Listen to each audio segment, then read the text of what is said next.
திருச்சிற்றம்பலம். அன்பர்கள் அனைவரையும் தித்திக்கும் சிவபதம் என்ற ஒளி அலைவரிசைக்கு வரவேற்கிறோம். இன்று திருவாசகத்தின் 5வது அதிகாரம், அந்த திருச்சதகத்தின் 5வது உட்பிரிவான கைமாறு கொடுத்தல் என்ற பகுதியிலிருந்து 2 பாடல்கள். கைமாறு கொடுத்தல் என்பதற்கு பொருள் இறைவன் செய்த உதவியை மறவாமல் நினைத்து புகழ்தல் என்று பொருள்படும். முதல் பாடல்.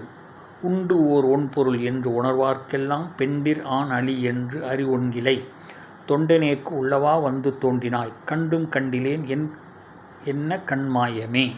இதற்கான பொருள், என் கண்ணே எனக்கு பாதகம் செய்தது. எவ்வாறு என்றால், இவ்வுலகில் இறைவன் என்ற ஓர் பொருள் உண்டு என்று உணர்வுகளுக்கு அது ஆணா பெண்ணா அல்லது இரண்டு மற்ற நிலையா என்று தெரியாமல் இருந்தது. ஆனால் உன் தொண்டனான எனக்கு நான் காணும்படி உன் ஊரத்தை காட்டினாய். அதனை பார்த்தும் என் கண் உன்னை இறைவன் அல்ல என்று பாதகம் செய்து மறுத்தது.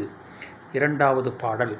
போற்றி என்றும் புரண்டும் புகழ்ந்து நின்று ஆற்றல் மிக்க அன்பால் அழைக்கின்றேன் ஏற்று வந்து எதிர்தாமரித்தால் ஒரு குற்றம் அன்னது ஒரு கொள்கை என்ன கொள்கையே. சிவயனம. இதற்கான பொருள், முதலில் கூற்றவன் யமன் உன்னை எதிர்த்தான், பிறகு உன் தாழ்பணிந்தான். அத்தகைய கொள்கை என் கொள்கை. உன்னை போற்றி புகழவில்லை, நிலத்தில் விழுந்து புரளவில்லை, உன்னை வணங்கி ஆற்றல் மிக்க அன்பால் அழைக்கவில்லை.